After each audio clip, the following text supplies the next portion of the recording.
Hello, everyone, and welcome to the Business Spotlight, the podcast where we shine a light on the incredible entrepreneurs and business leaders in our community.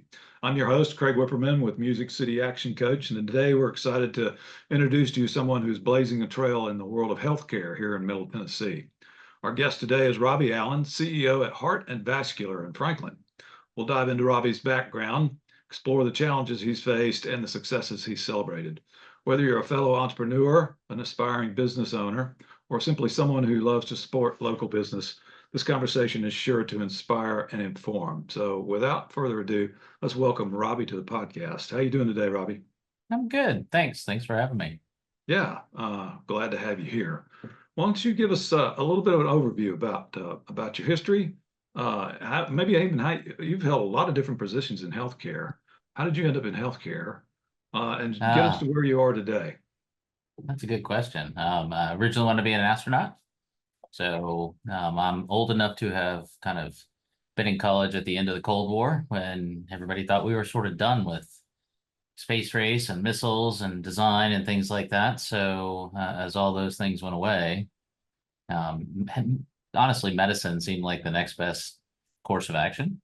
I was an engineering student, so began to sort of pivot over into bioengineering and biology. Like all good pre-med students, I wanted to go work in a hospital and wear scrubs and kind of see what was going on so that I'd have all the right stuff on my resume when I went to interview for medical school. And along the way, while I was doing that, I started a company, one of the first telehealth companies. So we were deeply involved in transmitting signals over 24 and 48 and 9600 baud modems, which are roughly 1,000th of the speed that we currently have today. And we were kind of early in that. We also, along the way, the couple of us that started this business were working in the hospital. All of us were pre-med. And so we were all working in the neuro labs, learning how to do different types of tests on the nervous system. And we learned that you could do those in the operating room in the ICU, which formed the backbone of the first services that we began to offer telemedically. So we grew that company over 20 years globally. We were in South America, Europe, all over the US. In fact, we were probably better known in South America than we were in the US, and sold that in 2012 to a Nashville-based conglomerate. First time I lived here. And from that point forward, kind of moved into progressively larger companies in healthcare, running different specialties and different things like healthcare services in the operating room, endoscopy, things like that. And then somewhere along the way, got into physician practice management and orthopedics, and then GI, and then I landed now in cardiovascular care. So along the way, have sort of, I've been retired for 4 years in there, went back to school a couple times in there, coached middle school and elementary school soccer and science Olympiad teams in there. So just a kind of an atypical career progression that fortunately has let me keep scratching an itch for entrepreneurial stuff. Worked with incubators at Georgia Tech and Wharton on startups in the technology, biotechnology, and healthcare space along the way. So have been able to sort of keep a breadth that I think serves well when you're in the narrow lane of physician practice services, which can get very specific and kind of tedious along the way. So Yeah, that's pretty interesting that and you started the telehealth company, like you said, in the nation stages of the internet, right? pre-internet, basically, we were still Yeah. dealing with sort of the early version of the text-based web interfacing at that point in time. I think bulletin boards, if you're old enough to remember dialing in and Yeah. downloading things. Yeah. Yeah, that's fantastic. And that business was in doing business for 20 years, you say? It was 20 years. It's an integral part of what is now called specialty care, which is a Nashville-based kind of multi-service conglomerate around the operating room. So that business footprint now is their southern and eastern U.S. footprint in neuroscience services around the country. So tell me what it was like to start that business. What gave you guys the wild idea that you had something? I think the harsh reality is we were probably fairly unemployable by most standards. Kind of smart aleck kids that I don't think we thought we knew better. We knew better than everybody else. So that's kind of how we got into this. We started a business thinking, hey, a lot of people offering us a lot of money for this very niche skill that we had begun to develop and learn how to do. We started the business. Like all good entrepreneurial stories, we came incredibly close to bankruptcy 3 different times along the way at 3 different levels of maturity of the organization before we started to get it right at about year 10 and kind of escalate on a growth curve that didn't dip again below the 0 line. All of those were humbling and educational events. All 3 times we had bankruptcy attorneys hired and we were kind of ready to unwind. So I think, by the way, those are the stories and the reasons why people who are successful, that's why you get there eventually. I think it's hard to do unless you live through the up and down. You don't really learn anything when you win the first time. You just sort of develop a winner's bias on kind of what happens. So I think that's what allowed us to really sharpen what we did and grow. It was tough. I had the credit to prove that I was an entrepreneur for probably 20 years, funding payroll with credit cards and borrowing from Peter to pay Paul, people living in my basement who were coming to work for us. It was very typical, almost Silicon Valley level entrepreneur story where I had the oldest car in the parking lot with 350,000 miles on it until probably 3 years before we sold. So it was it was a very typical story. Oh my God, that's awesome, man. That's not unlike it, but anytime I hear it, I'm so intrigued by it, because everybody's got their own journey. It's like you say, they're on the fringe of bankruptcy, living out of a friend's basement, that type of thing, living out of a car for a while, Yeah. finally making it. It's just fascinating, man. And everybody says the same thing. The one key is to be tough and persevere and just keep and knowing you can do it. That's And right. and that mindset is not everybody can adopt that mindset, you know? That's so true. I think at the end of the day, these new businesses, when you start them up, have to exist long enough for people to know they're going to be here. And that, honestly, the differentiator is the grit to keep plugging along is really the biggest differentiator between the businesses that make it and those that don't, assuming that there's a viable product or service there. It's Right. the ones that simply have the grit to endure the trough of people realizing it's going to be here. I can count on it. It's reliable, and I can go ahead and invest or buy from. And then you tend to make it. Right. So throughout that period, where did you develop or learn the business skills? Was it kind of just the road of hard knocks, or did you have any mentors or any teaching or education? A lot of hard knocks, a lot of great teachers. One of the most valuable things I did early on, probably in year 5, was created a board of advisors, if you will.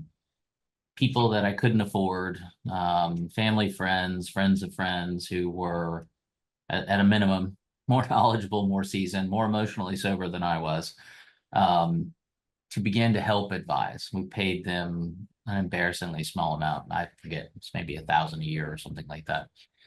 And they began the process of helping us. That grew over the course of 5.5 years into a fiduciary board of really credible, frankly, we way outkicked our coverage in terms of who sat on our board, especially in the early years. And they began to advise in a much more structured way, including, hey, it'd be really good if you went and took this course, or if you did this program, or if you added this talent or this skill.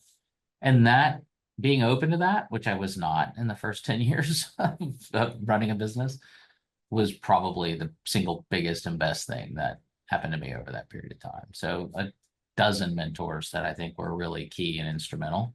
I think everybody who rides this arc there's a nasty myth in America of a self-made man. And I just don't know that I've ever actually met one. There are positive and negative influences around everybody, and you learn and take pieces from all of them. And I think there's this notion that somehow you go it alone, and you really don't if you're going to go far. If you're going to go far, you got to go together. You got to go with a group. Yeah, there's no question.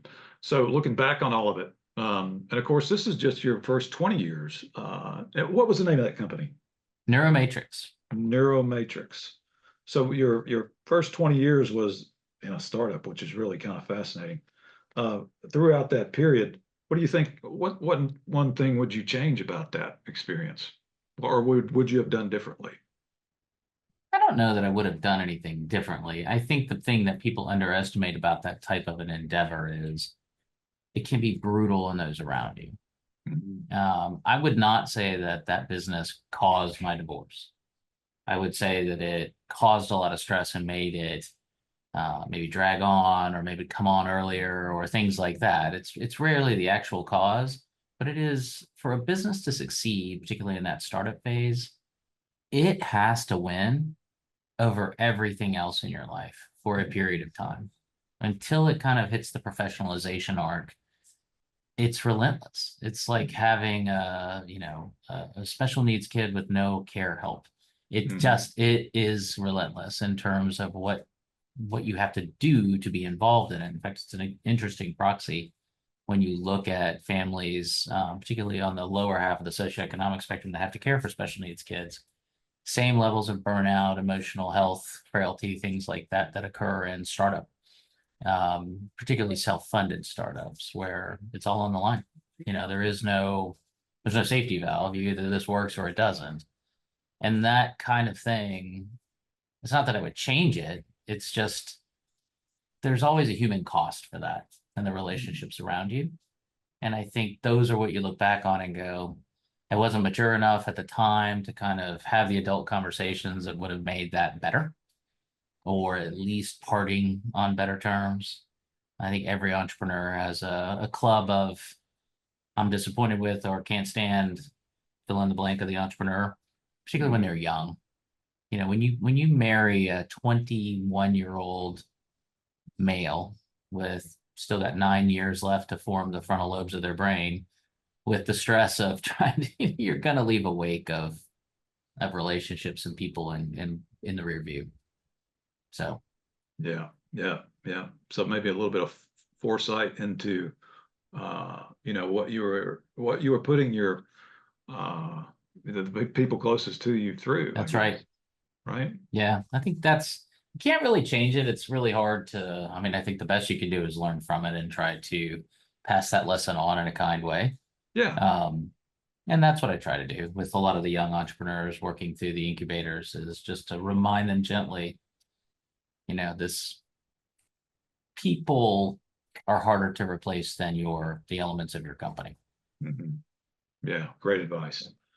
So that experience out of the gate for the first 20 years, and then you've had a string of other roles as CEO.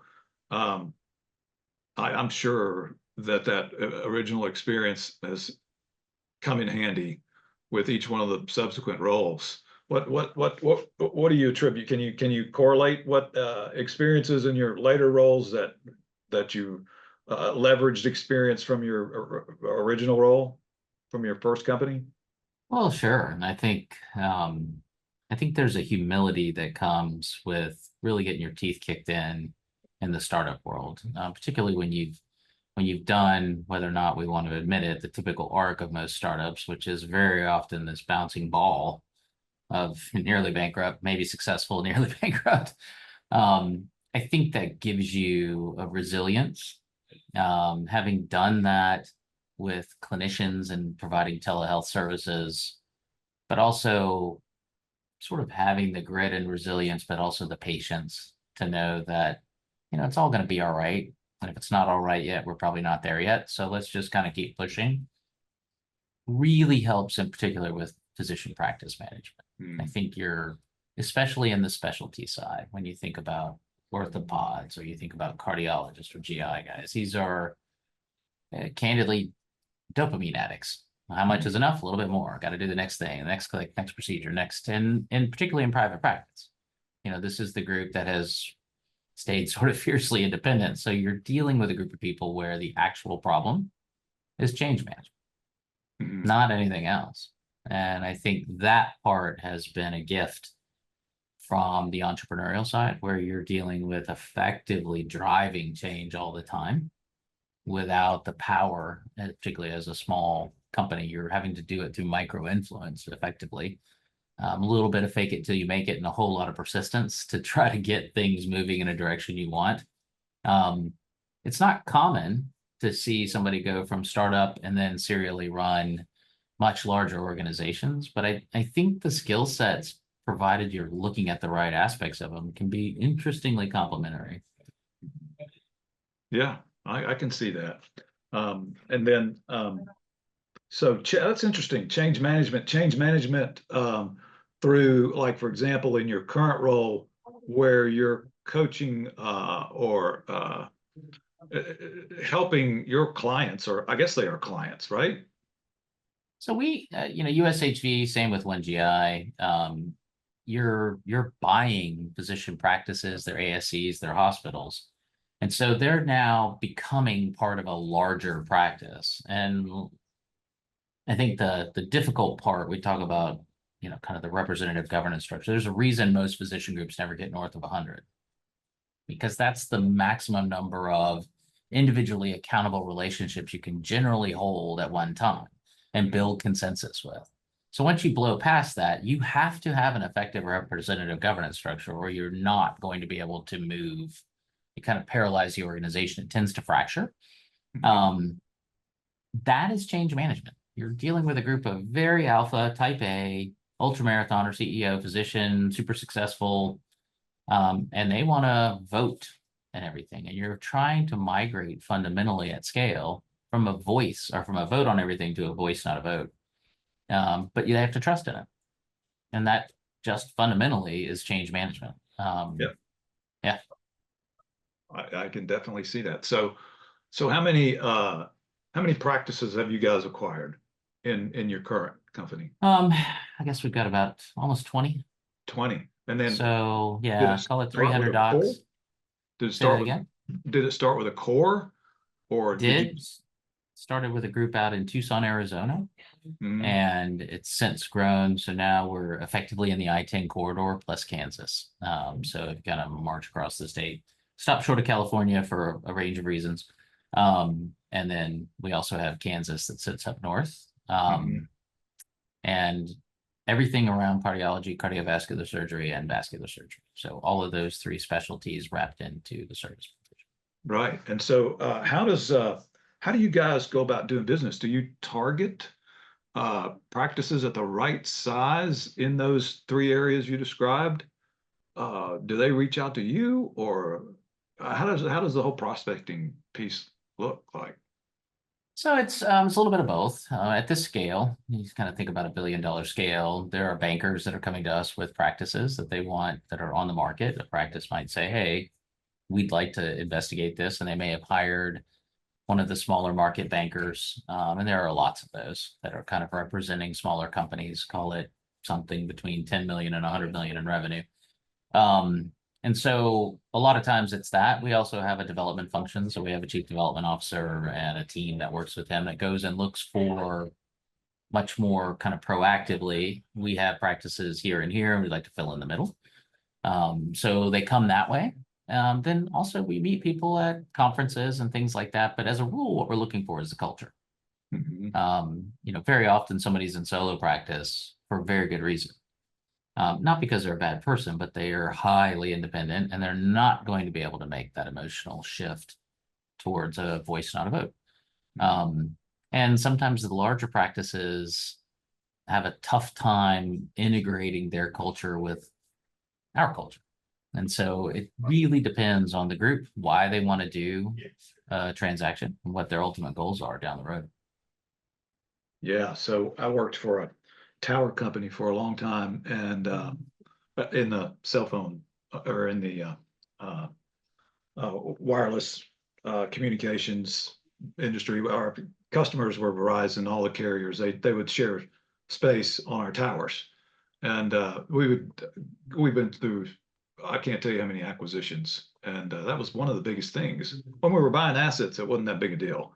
You integrate the assets, and all you got to do is convert from one system to the next. But when you're buying a company, you're buying the people as well, and that's right.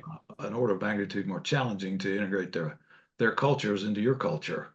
And there was a lot of effort placed on that. So I can imagine, you guys doing the same thing. Um, so that I'm just curious, what kind of have you ever entered into? What due diligence do you do? That's the question I have. What kind of due diligence is No, involved?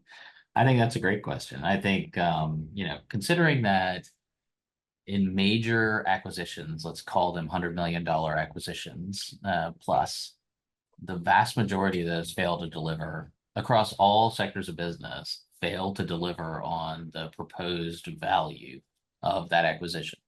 And when I say vast, 70%. So, and that's been backed up now over longitudinally 30 plus years by Harvard Business School, Booth, you name it. I think what we try to look for and why they fail is generally cultural misalignment and or expectation misalignment. It's very easy as we're entering a process to say what people want to hear and then just kind of try to get the deal. That also is usually the best predictor of a failure.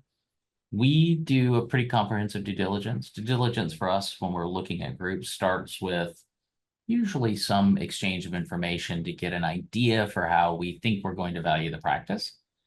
At which point we kind of come to an agreement and a letter of intent that gives us some period of exclusivity to really then look at the business. Let's kind of, but we do soup to nuts diligence. We're looking at their, obviously things like quality of earnings and quality of revenue, which is done usually by an outside firm like A&M, somebody like that. Then we're doing diligence on the operating side, coding side, compliance, legal. So it's a complete scrub.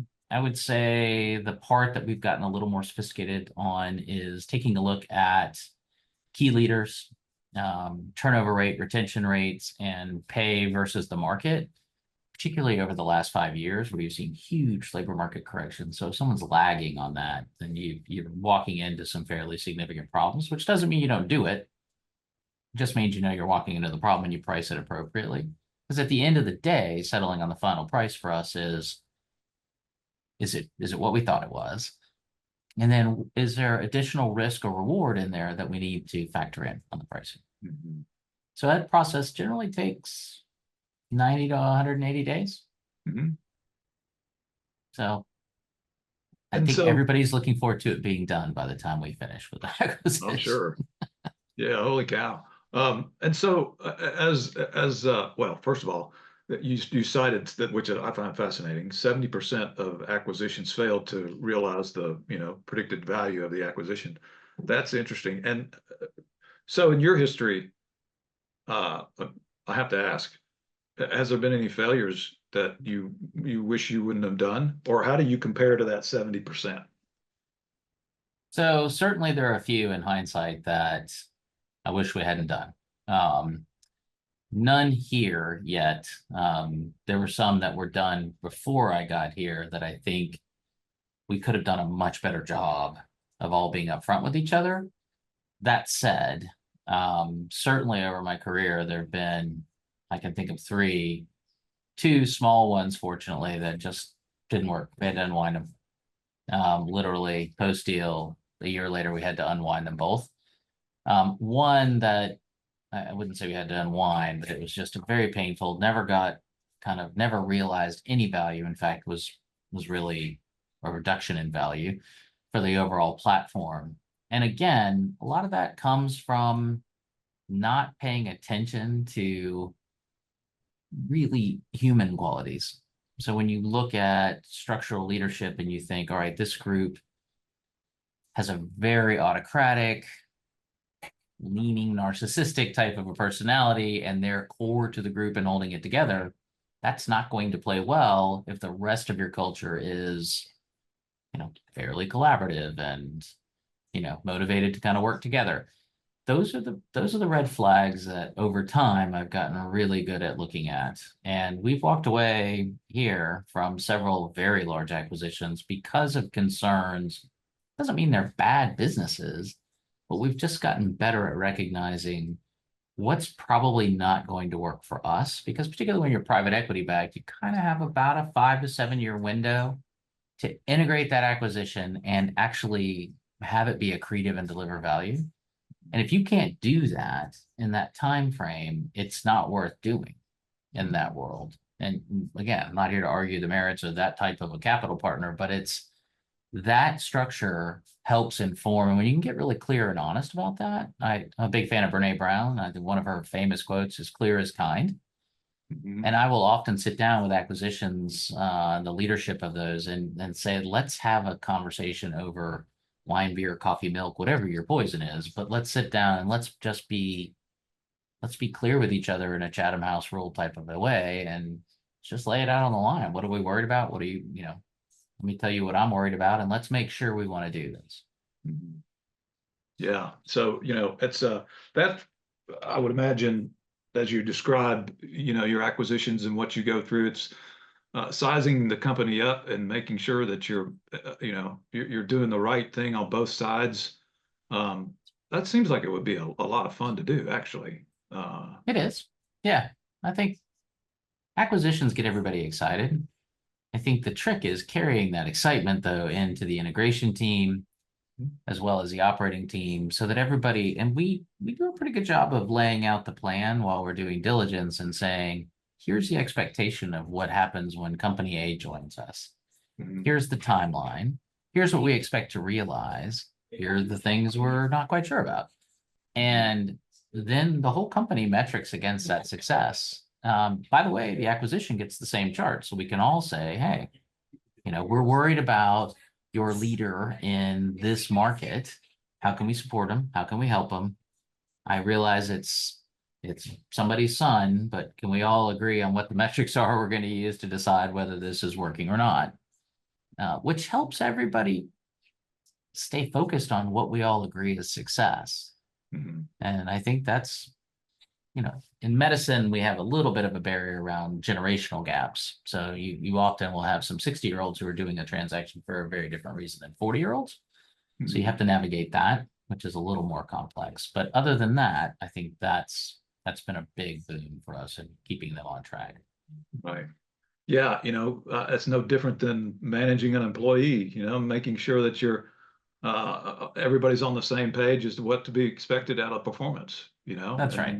and then the conversation later is pretty straightforward, you know. It should be. Yes, Mhm. it should be. Yeah, with as Uh, which is with as little emotion, I guess, as possible being interjected into the decision. I think that's right. Yeah. We talk a lot about emotional sobriety and a lot about recognizing the emotion and feeling it, but let's move past that so we can talk about what it is we need to do. What's the real ask? Mhm. And don't judge the ask. If the ask is I want X, okay. I hear the ask. I don't have an obvious path to give you that, but let's talk through what I think I can do, and let's see if we can get there. Right. So what would you say what's the vision? What kind of mission and vision do you present to clients to your acquisitions, the companies that that you're acquiring, and actually in your own organization? What vision and mission do you, or maybe bigger than life kind of view that you provide for employees and team to kind of buy into? We're pretty straightforward. I mean, we have very clear mission of expanding access to care and cardiovascular services.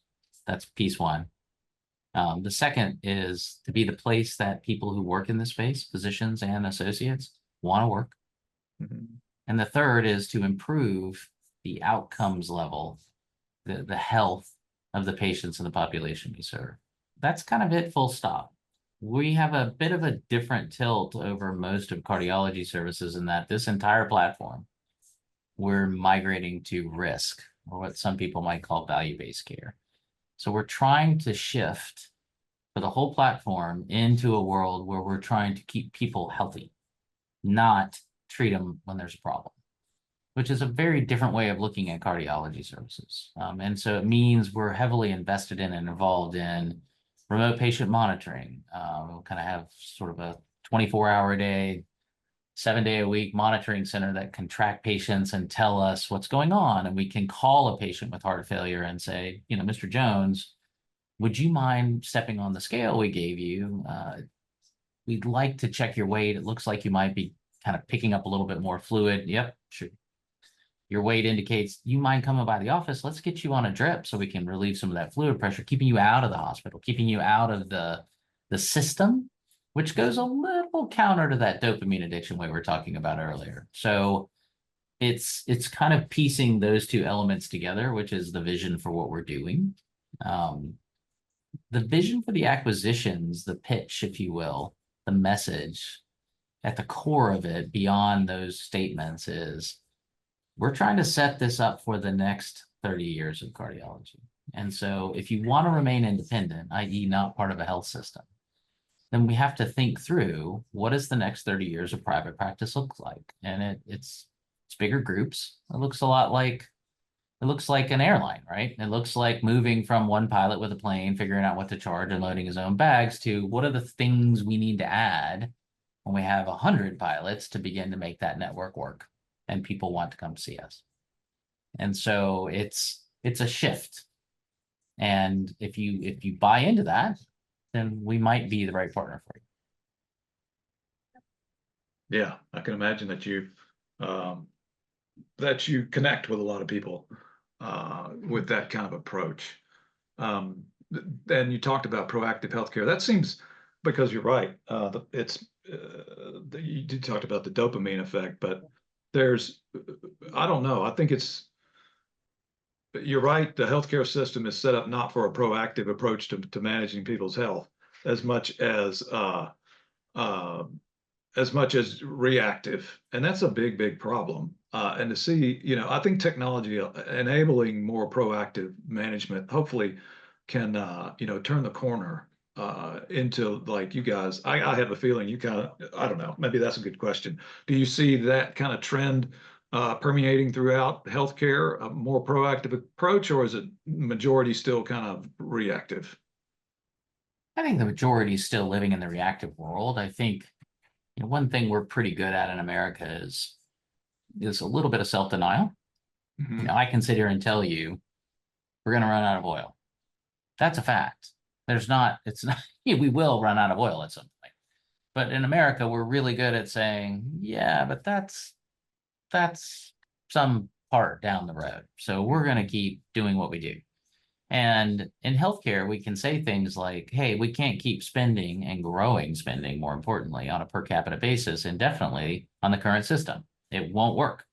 And when something by definition can't continue, it quite literally cannot continue. So what I think you're seeing, back to that generational gap, I have a ring that I wear that tells me more about it tells me when I'm going to be sick long before I feel it. I can wake up in the morning and look at the app and it's telling me, hey, you might be getting sick, and it's remarkable. So we have things like this now that we can engage with. Google rather famously has a camera on their home device that they've already tested and proven concept can spot strokes just by you walking across the room. So there are all these things we can catch that the system needs to catch up and figure out how to integrate, but the under 40 crowd has embraced that wholeheartedly. Across healthcare. And so I think as the generational gap kind of moves through, there's a strong hope that outside of maybe the last group to go will be the physician training. That'll be the last part to kind of come around to what the future is in healthcare. Yeah. Well, I don't know. It seems like common sense will prevail. But the economics are what drives everything. Money is a powerful motivator. There's no question. Let's see, you've been through a lot of growth and yourself in your history, and now you're on a major growth plan, I would say. Where do you think the biggest challenge is in growing a business? I think the biggest challenges are at the inflection points. There's an inflection point when you're starting a company that's kind of somewhere in the $1 to $5 million of revenue, depending on what you do, that requires certain things be part of somebody. You need a team to begin to start to do it. And you have to sort of trust that team. There's another inflection point somewhere in the 25 million range.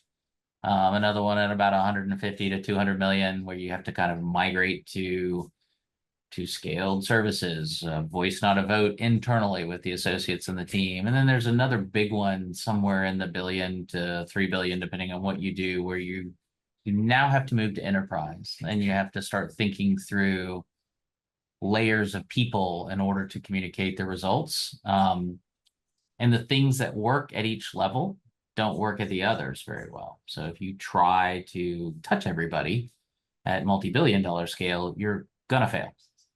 And if you try to lay in super enterprise scale at 25 million, you're just going to burden costs to the point that nobody wants to be there. I think those barriers are just the organic barriers across business. They're independent of what you're doing. They're independent of what the business is. You have to kind of navigate them. They also come with the people barriers that go with that, different talent levels. I think the hardest thing to do is to recognize that it's a team. And as a rule, you're trying to field a team that can remain competitive as you move up in leagues. The same people that played well in Pee Wee football may or may not be the people that do well in middle school and in high school and in college and certainly in the pros. And once you get to the pros, the expectation is if someone's dropped a step, you have to sub them out. And that's kind of the game. It's funny. You articulated that so well. At the company I worked at, Crown Castle, as a matter of fact, they were in the, I want to say the early 90s, still, privately owned by Bob Crown. And they went public probably, I don't even know, like late 90s, maybe early 2000s, not exactly sure. But every stage you described is exactly what we went through. When we were small, it was like a family that was running it, and it was kind of Pee Wee football, but playing Pee Wee football was a heck of a lot of fun. Absolutely. But the bigger you get, the game changes, right? It does. And you're exactly right. You have to have the wherewithal to know that the game is changing, number one, and that the people who should be running it are different than the people who were running it. And through an inflection point there, getting the right person in the right spot can be a challenge. But that's funny. The way you were explaining that is exactly the way I experienced it. Let's see. Here's a good question. How is, I listened to, oh my gosh, some guy from ACA a couple of weeks ago at a networking event, and he spoke about the general trends in healthcare, and the topic of AI came up. And I'm curious, how do you see artificial intelligence work not only in your space, helping you as a tool, but throughout all of healthcare? I think it is likely to be the most transformative thing since antibiotics in healthcare. To go to the case that scares providers, it's already better at detecting anomalies on a mammogram or an X-ray than human eyes. It's candidly there. It can't take medical liability, so there's always a physician behind that stamping it, but it's already better than our best at doing that. That piece we need to figure out. We need to figure out what we're going to decide we allow AI to do without intervention. And when you think about pathology and radiology, those are pretty obvious examples of places where you would expect AI to be better than human eyes fairly quickly in the imaging world. Where it's practically starting to hit is every day for us is ambient listening. And so when a physician's talking to a patient, ambient listening is kind of recording that conversation and documenting it to a chart. So it's taking away the number one burden that providers hate, which is sitting there typing. Now it can just simply talk to you. And when we're done, a note is generated with all the follow-ups, including warning flags on, you mentioned this patient's on this drug and this drug, which don't interact well. Please check this box to indicate you saw it, you know what's going on, and what are we going to do about it? So it's deburdening some of the admin so that we can get back to really what still matters in healthcare, In healing in particular, what people actually are craving is that, which is a human being connecting with you about something wrong, and then at some point helping you get to a place where you feel better about it. It's really that simple. Everything else kind of gets in the way of it. Nobody likes a doctor sitting there typing on a computer and not looking at you while you're trying to tell them something deeply personal or painful, or both.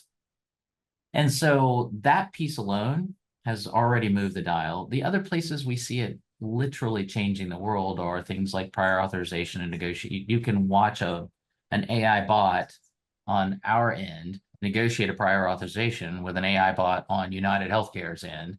And in 6 seconds, it does what normally would have taken 2 hours of time on our end and United's end with a person to sort through all the issues, and it's done. And so those kinds of things help enormously. They take what I would call process and procedural stuff out of the system, which is helpful, but it only accounts for about 20-ish% of the overall cost load. It's still that shift towards wellness that actually kind of gets us away from the overspend. That's the other 50%, if you want to think about the excess cost. So there's still work to be done, but Yeah. it's Well, hugely impactful. yeah, you know something. That gentleman the other night said the same thing about administrative tasks being removed from the doctor, but he didn't talk about what you mentioned, which is obvious. What a patient's looking for is someone to, like you said, look them in the eye and talk to them, and be kind of a guide or a coach or an advisor or someone to lay their head on their shoulder, That's uh, right. and being human about it. There's a significant value in that piece right there, with only 20% of the total, costs being removed by AI. But AI will never replace, that being a shoulder or a coach or a consultant, someone that can actually, at least I don't think so, maybe not, but No, there's certainly human interaction that's required by every human. And we're certainly, wired for connection, right? I mean, we yeah. are just, as human beings, we are wired to connect with each other. Exactly. That's exactly right.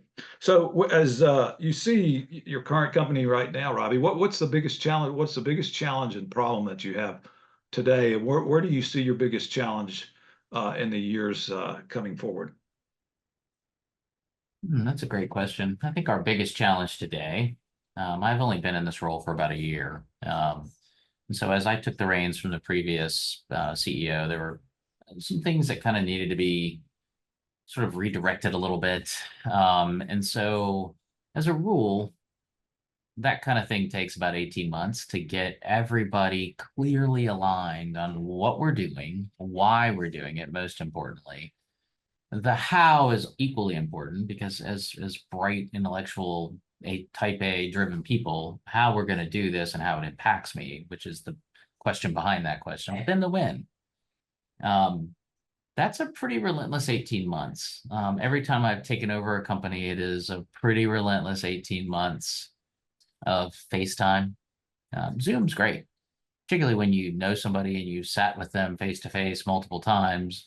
Zoom is an excellent extender to that, but it is not a replacement for being willing to sort of sit in the room and kind of clearly articulate how you want the culture, what's important to you, what matters to you in terms of the individual relationship you have with the people that you're trying to be a leader with. So that's operationally and tactically a challenge. It's just a bit of a physical exhaustion element. The other challenges I think are just the systemic changes in healthcare that are there's an enormous fear in the provider base of healthcare because when you think about healthcare has had an odd response. Academia and healthcare have had a very strange response to the change paradigm going on in the world. As the cycle of change gets more and more rapid with knowledge and access. In healthcare and academia, they've both done the same thing, which is lengthen the training program. Oh, well, there's more stuff out there. We got to make it longer. At the same time that the paradigm and the pace of change is accelerating such that what you start on day one learning would be malpractice when you graduate. Whereas every other thing in the world has accelerated training. It'd be roughly like saying in computer science, if we did the same thing in computer science that we do in healthcare, it would take 39 years to get an undergraduate degree in computer science today. Instead, it takes 9 months to get a certificate that you can go earn 6 figures on an element of what we do in the computer software world. And you can add more to that, and it's much more modular, and it allows you to be agile in the space. That piece creates enormous fear in the provider base. And that fear is what we often, I think, call burnout, because fear drives anxiety, and anxiety then shows up as burnout. Most of our docs don't work. They work less than probably their peers in the ER and the ICU. It's not that they're working harder. They work hard. I'm not taking anything away from that. And they make money. They make more money today than they did last year and the year before.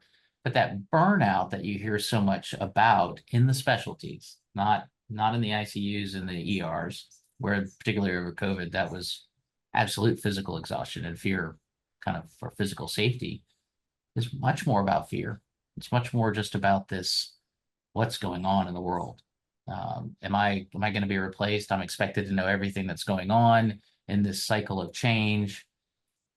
And I think that's the piece that presents an overwhelming challenge for everybody that works in, particularly in outpatient services and in hospitals. Hospitals have the same issue. They're moving away from asset leveraging in this health system as the care system migrates towards the home. And we do dialysis in the home, the hospital. We can do an ICU room at the house now. And simply building the Taj Mahal doesn't mean you're going to have people in it and get paid for it. And that's alarming, particularly if you're HCA, right? If you're HCA, that's well, wait a minute. I don't like that. You know, how do we leverage our assets in that world? What happens then? Yeah. Yeah, that's interesting to think about. And I mean, conceivably, that could do away with, oh my gosh, a lot of what hospital services provide now. What percentage would you place on it? So right now, if you look statistically at providers, a little over 50% work for a hospital or health system. And so when you think about like private equity backed systems, it's about 3.5%. The rest are in some version of private practice, still a minority. And so when you think about service provision, the hospital response to the shifting sands has been, well, let's buy all the practices, which means then we control them. The argument then is, well, we have to keep the rates for hospitals higher than everybody else because it's more expensive for us to provide them. We're important, we're critical access.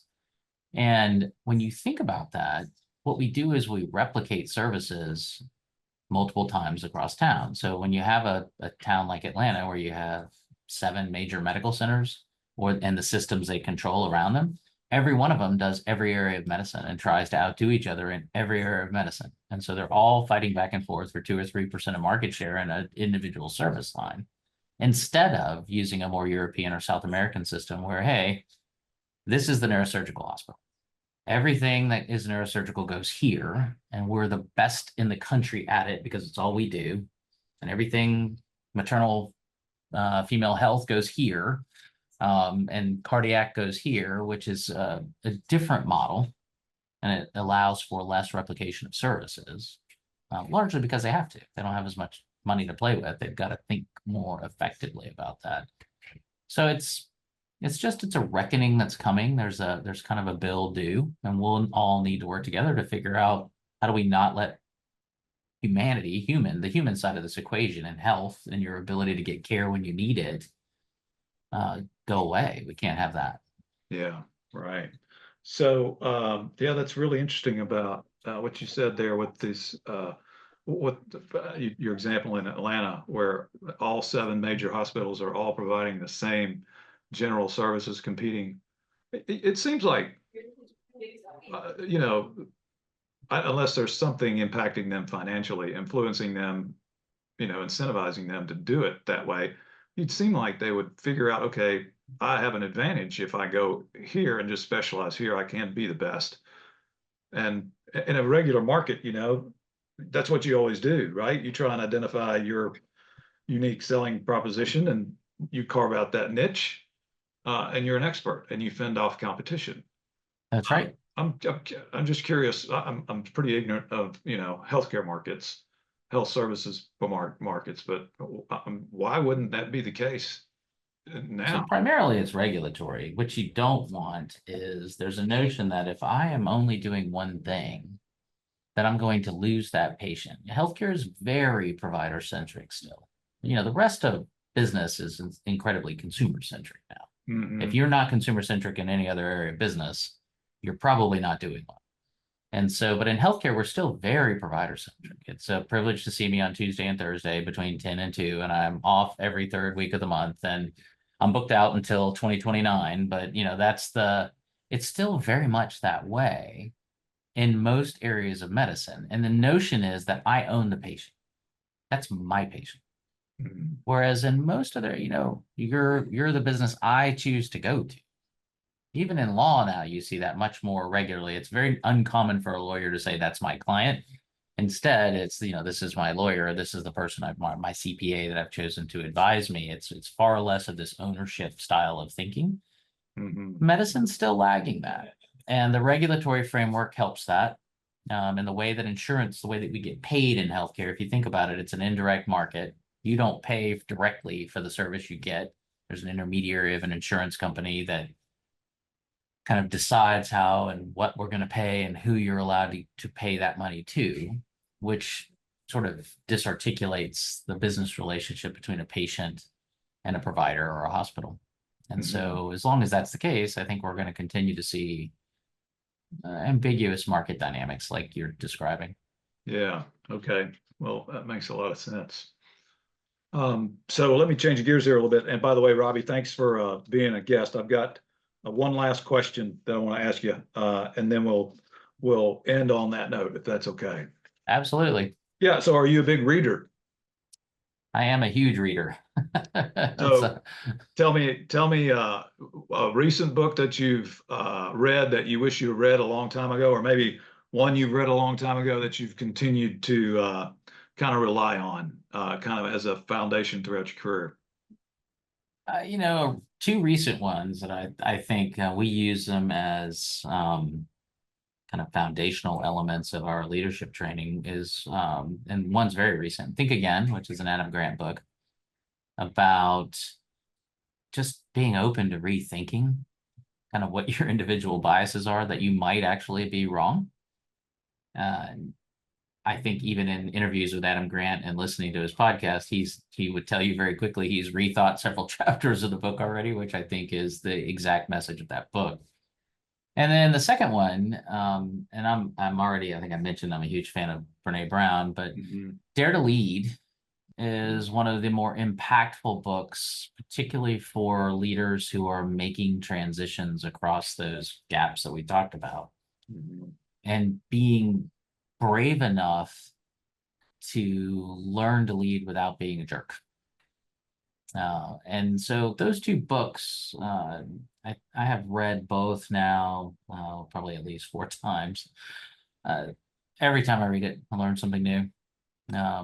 They're excellent books. Can't say enough good about them. Yeah, great. Those are two I'll have to check out. Yeah, I know of Brene Brown, and I've heard of Adam Grant. I didn't. I of course know Dare to Lead. It's within the last couple of years, isn't it? Dare to Lead. Dare to Lead, I think, is maybe 5 years old. Okay. Think Again is newer. It's just a couple years old. Yeah. Okay. I'll put those on my reading list. Well, again, it's been great to have you as a guest on the podcast. Thanks for sharing some insight into healthcare and educating me and educating our community. Absolutely. Glad to help. Thanks for having me on. Yep. You're more than welcome.